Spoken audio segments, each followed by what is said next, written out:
គ្រួសារដ៏អស្ចារ្យរបស់ខ្ញុំរស់នៅក្នុងផ្ទះមួយនៅជិតភ្នំ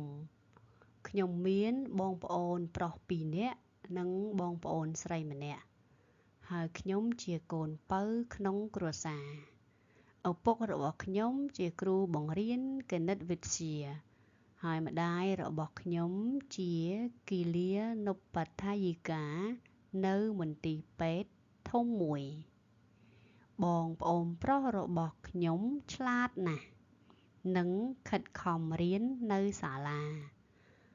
បងស្រីរបស់ខ្ញុំជាមនុស្សដែលងាយភ័យប៉ុន្តែគាត់មានចិត្តសប្បុរសណាស់ជីដូនរបស់ខ្ញុំក៏រស់នៅជាមួយយើងដែរគាត់បានមកពីប្រទេសអ៊ីតាលីនៅពេលខ្ញុំមានអាយុ2ឆ្នាំ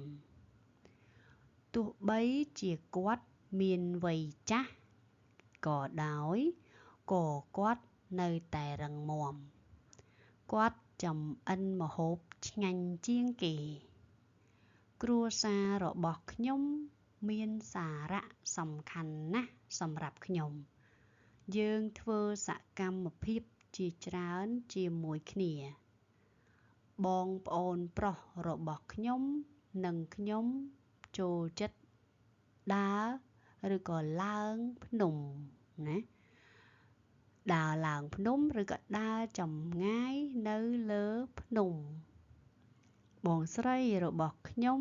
ចូលចិត្តចម្អិនម្ហូបជាមួយជីដូន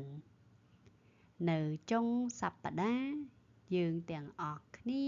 លេងល្បែងក្តារជាមួយគ្នាយើងសើច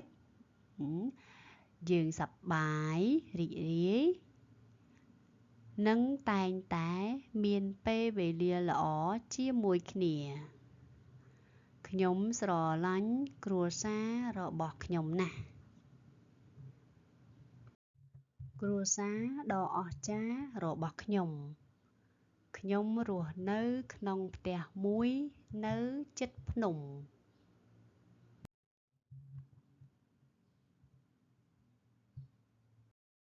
ខ្ញុំមានបងប្អូនប្រុស2នាក់និងបងប្អូនស្រីម្នាក់ហើយខ្ញុំជាកូនពៅក្នុងគ្រួសារ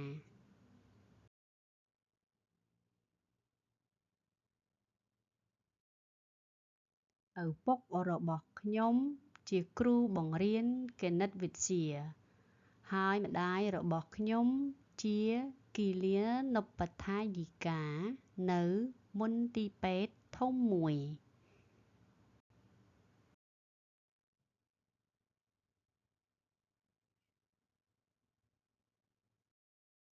បងប្អូនប្រុសរបស់ខ្ញុំឆ្លាតណាស់និងខិតខំរៀននៅសាលា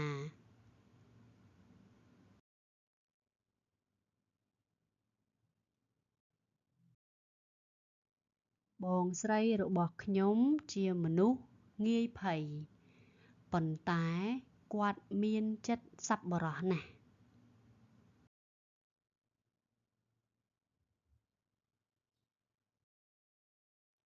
ជីដូនរបស់ខ្ញុំក៏រស់នៅជាមួយយើងដែរ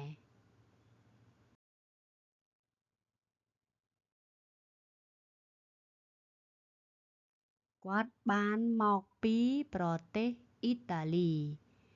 នៅពេលខ្ញុំមានអាយុ2ឆ្នាំ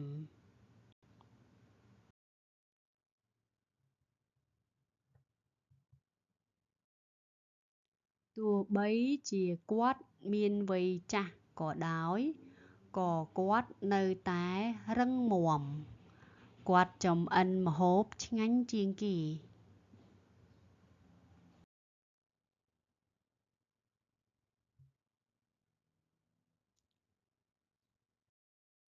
គ្រួសាររបស់ខ្ញុំមានសារៈសំខាន់ណាស់សម្រាប់ខ្ញុំយើងធ្វើសកម្មភាពជាច្រើនជាមួយគ្នា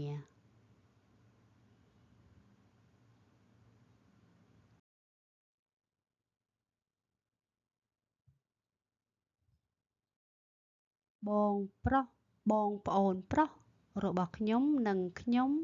ចូលចិត្តដើរចម្ងាយនៅលើភ្នំ or you can say ឡើងភ្នំ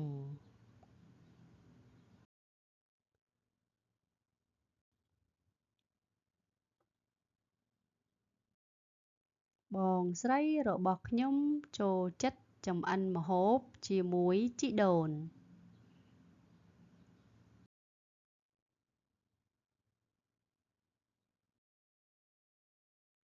នៅចុងសប្តាហ៍យើងទាំងអស់គ្នាលេងល្បែងក្តារជាមួយគ្នា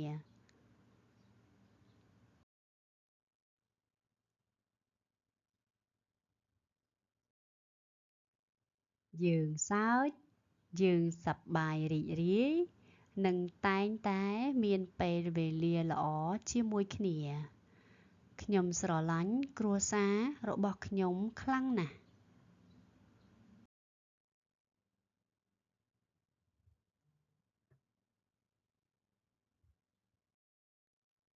សំណួរទី1ម្ដាយរបស់ខ្ញុំជាអ្វីកវេជ្ជបណ្ឌិតខគិលានុបដ្ឋាយិកាគអ្នកនិពន្ធខអ្នកបម្រើនៅភោជនីយដ្ឋាន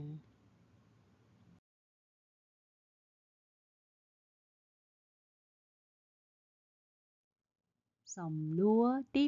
2ផ្ទះរបស់ខ្ញុំនៅជិតអ្វីកទីក្រុងខវត្តអារាមគភ្នំខប្រទេសអ៊ីតាលី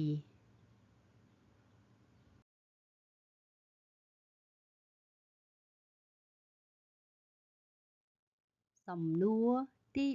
3តើខ្ញុំមានអាយុប៉ុន្មានឆ្នាំនៅពេលជីដូនរបស់ខ្ញុំមក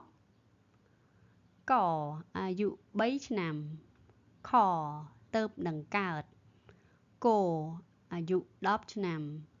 ខអាយុ2ឆ្នាំ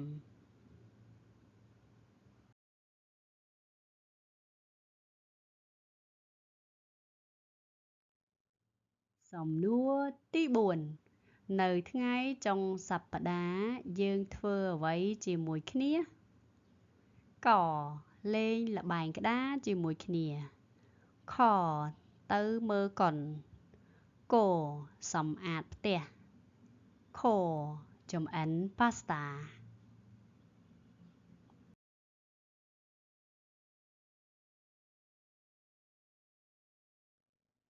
សំណួរទី